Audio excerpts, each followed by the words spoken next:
तो केदारनाथ धाम में तबाही के लगभग 40 दिन हो चुके हैं, लेकिन भगवान केदारनाथ के धाम में अब तक पूरे विधि विधान से पूजा शुरू नहीं हो पाई है।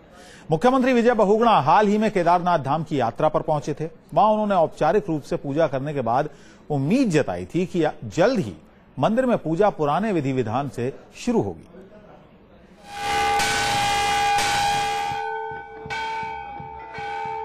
ये है तबाही से पहले और बाद का केदारनाथ मंदिर। तबाही से पहले केदारनाथ में काफी रौनक थी। मंदिर में भक्तों का तांता लगा रहता था। महादेव के जयकारे गूंजते रहते थे। यहाँ की पूजा और आरती का भव्य नजारा देखते ही बनता था। दूर दूर से हजारों श्रद्धालु बाबा केदार के दर्शन के लिए यहाँ आते थे।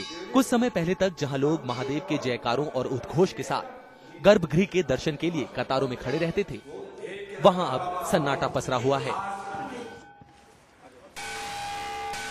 इन दो तस्वीरों से साफ हो जाता है कि कैसे तबाही के पहले और बाद में केदारनाथ में कितना बड़ा फर्क आ चुका है। 16 जून को आए सैलाब ने केदारनाथ धाम को जैसे थमने पर मजबूर कर दिया था। हजारों लोग लापता हो गए और न जाने कितनों की मौत हुई। इस तबाही के चलते केदारनाथ धाम पहुंचने के सारे रास्ते बंद हैं और सावन में भी भोलेनाथ अपने भक्तों से दूर हैं। ये पहला मौका है जब सावन में केदारनाथ जलाभिषेक से वंचित हो रहे हैं। हालांकि तबाही के बाद भगवान शिव को उनके शीतकालीन प्रवास ऊखीमठ स्थित ओंकारेश्वर मंदिर में प्रतिष्ठित कर दिया गया है। इस सावन केदारनाथ की परंपरा के मुताबिक ओंकारेश्वर में ही बाबा का विधि विधान से जलाभिषेक हो रहा है। केदारनाथ की परंपरा के मुताबिक ऊखीमठ में भगवान की पूजा हो रही है। सावन में उनका अभिषेक भी ओंकारेश्वर मंदिर में ही हो रहा है। केदारनाथ धाम की शुद्धि के बाद फिर वहीं उनकी पूजा शुरू हो जाएगी। लेकिन केदार धाम में एक बार फिर से रौनक लौटने वाली है। केदारनाथ धाम में आई तबाही के 35 दिन बाद आखिरकार मंदिर के गर्भगृह को साफ कर दिया गया। मजदूरों के यहां आने से मना कर देने के बाद इस काम को खुद राज्य के कैबिनेट मंत्री और 2 विधायकों ने मिलकर किया और इस काम में उनका हाथ बटाया पुलिस और प्रशासन के कुछ अधिकारियों ने। गर्भगृह की सफाई के बाद सोमवार को केदारनाथ का जलाभिषेक किया गया। रोशनी से हमेशा जगमग रहने वाले मंदिर में अंधेरा पसरा था। पूजा से पहले मंदिर में एक दिया जलाया गया। इस दिए ने मंदिर में पसरे अंधेरे और सन्नाटे को कुछ हद तक दूर कर दिया। हालांकि टॉर्च की रोशनी में ही पूजा अर्चना के बाद केदारनाथ का जलाभिषेक किया गया। सोमवार को राज्य के मुख्यमंत्री विजय बहुगुणा भी केदारनाथ पहुंचे और उन्होंने भी मंदिर की सफाई में हाथ बटाया। मंदिर में जल्द ही पूजा अर्चना दोबारा शुरू होने की उम्मीद जताते हुए विजय बहुगुणा ने कहा कि मंदिर के गौरव, गरिमा और प्रतिष्ठा को पूरी भव्यता के साथ लौटाने का प्रयास किया जाएगा। मैं अपने को सौभाग्य मानता हूँ कि मैं आज फिर यहाँ आया और दर्शन किए, श्रमदान किया और देशवासियों को आश्वस्त करना चाहते हैं कि केदारनाथ की पूजा बहुत जल्दी शुरू होगी। अंदर काफ़ी सफाई हो गई है, कुछ दिन लगेंगे, लेकिन जो ये आप देखने से भवन जिस तरह से क्षतिग्रस्त हो गए जी सर, अभी बड़े वैज्ञानिक ढंग से ASI और GSI की राय लेकर के इनको ध्वंस करना पड़ेगा। एक नया केदारनाथ की यहाँ पे रचना होगी। मंदिर के गर्भगृह के साफ हो जाने के बाद केदारनाथ अपने पुराने स्वरूप में लौट आए हैं, लेकिन बाबा के इस रूप की विधि विधान के साथ अभी पूजा शुरू नहीं हो पाई है। दरअसल हिंदू मान्यताओं के मुताबिक पहले मंदिर की शुद्धि के लिए एक धार्मिक अनुष्ठान किया जाए, उसके बाद ही मंदिर में विधि विधान के साथ पूजा शुरू की जा सकेगी। बस अब देर है तो सभी राजपुरोहितों और मंदिर के रावलों की जो शुभ समय निकालकर शिवलिंग की पूजा शुरू कर सकें। आशु शर्मा, न्यूज नेशन, केदारनाथ।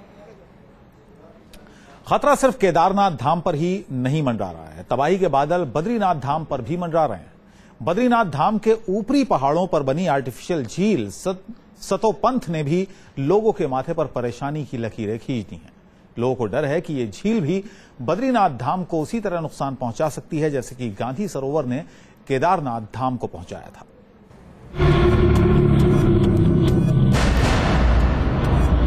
बद्रीनाथ के ऊपर घाटी में सतोपंथ पर इस कृत्रिम झील के बनने के पीछे वजह है इलाके में हुआ भूस्खलन। दरअसल इस जगह तकरीबन 7000 मीटर की ऊंचाई पर अलकनंदा नदी बहती है, लेकिन पिछले दिनों यहां पर जबरदस्त भूस्खलन हुआ था और इसमें जमा हुए मलबे की वजह से अलकनंदा झील का पानी एक जगह रुक गया, जिसने बाद में झील का आकार ले लिया और इसने सतोपंथ और भागीरथी खड़क ग्लेशियर से आने वाले पानी को काफी हद तक थाम लिया। मंदिर से 8 किलोमीटर की दूरी पर यहाँ है माणा नाम का इलाका, और माणा नाम के इलाके तक जो पानी पहुँचता है वो सतोपंथ ग्लेशियर और भागीरथी की सहायक नदियों से होता हुआ पानी पहुँचता है। आइए आपको नजदीक से दिखाने की कोशिश करते हैं किस तरह से सतोपंथ का पानी यहाँ तक पहुँचता है। ये है सतोपंथ ग्लेशियर। सतोपंथ ग्लेशियर से आगे की तरफ बढ़ने पर ये पंथ ग्लेशियर और भागीरथी की सहायक नदियों से होता हुआ पानी पहुँचता है। आइए आपको नजदीक से दिखाने की कोशिश करते हैं किस तरह से सतोपंथ का पानी यहाँ तक पहुँचता है। ये है सतोपंथ ग्लेशियर। सतोपंथ ग्लेशियर से आगे की तरफ बढ़ने पर ये वो इलाका है जहाँ से सतोपंथ पानी ग्लेशियर का पानी जो है वो आगे की ओर बढ़ता है और मिलता है भागीरथी और उसकी सहायक नदियों के पानी के साथ। यही वो इलाका है जहां पर इस वक्त झील का निर्माण हुआ है। सैटेलाइट से ली गई इन तस्वीरों में आप साफ साफ देख सकते हैं कि कैसे और कहां पर इस झील का निर्माण हुआ है। इसरो की सैटेलाइट से ली गई ये तस्वीरें बता रही हैं कि कैसे मलबे ने पानी को रोक लिया है और इसी मलबे की सरहद के बीच पानी जमा होने की वजह से ये झील बन गई है। और ये पता चलता है कि यहाँ पे जो है 21 तारीख के जो सैटेलाइट डेटा है वहाँ पे सतोपंथ के आगे और वसुधारा और सतोपंथ के बीच में, जो कि 8 किलोमीटर दूर है बद्रीनाथ से, वहाँ पे एक जो है अलकनंदा जो है रिवर में एक लेक जैसी दिखाई देती है। वैज्ञानिकों के मुताबिक ये वसुधरा और सतोपंथ के बीच के इलाके में बनी है और सतोपंथ और भागीरथी ग्लेशियर के मुहाने पर बनी ये झील 2500 वर्ग मीटर के इलाके में फैल चुकी है।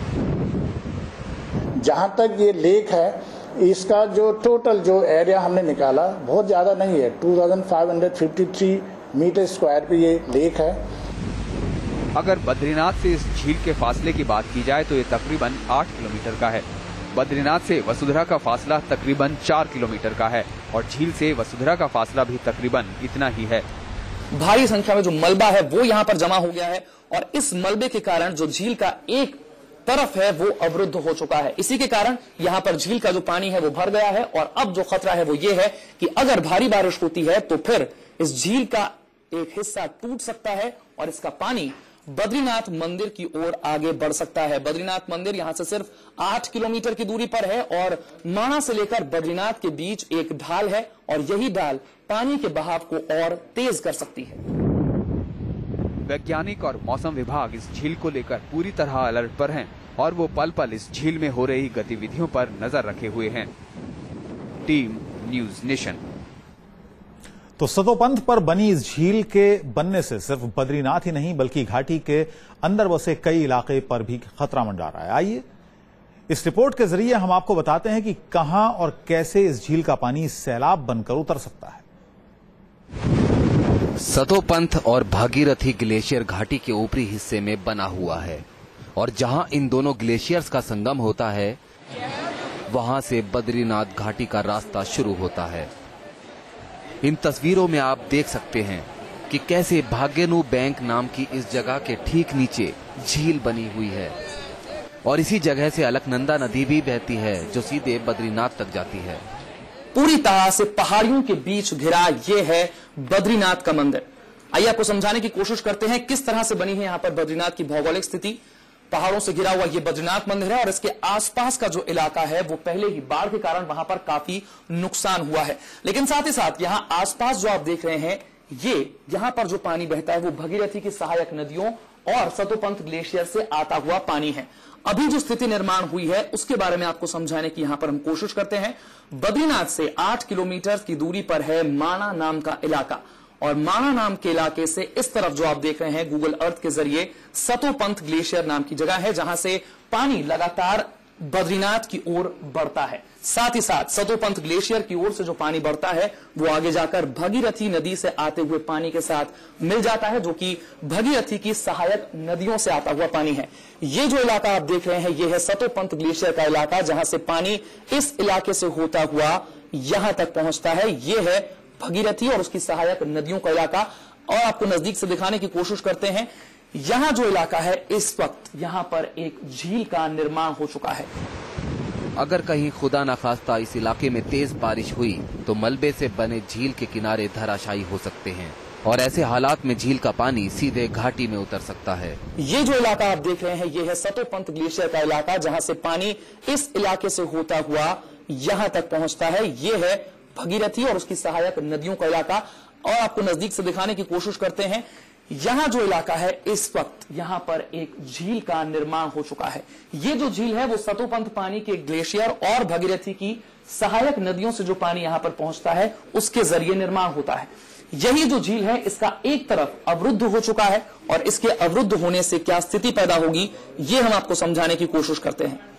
यहां जो पानी है उसके भर जाने से बद्रीनाथ की ओर अगर ये पानी बढ़ता है तो बद्रीनाथ की तरफ भारी तबाही हो सकती है, क्योंकि बद्रीनाथ और उसके आसपास के जो इलाके हैं वो पहले ही बाढ़ के कारण तबाही से जूझ रहे हैं। ऐसे में अगर इस झील का किनारा टूटता है, भारी बारिश होती है, तो फिर पानी बद्रीनाथ और उसके आसपास के इलाकों को पूरी तरह से बहाकर ले जाएगा।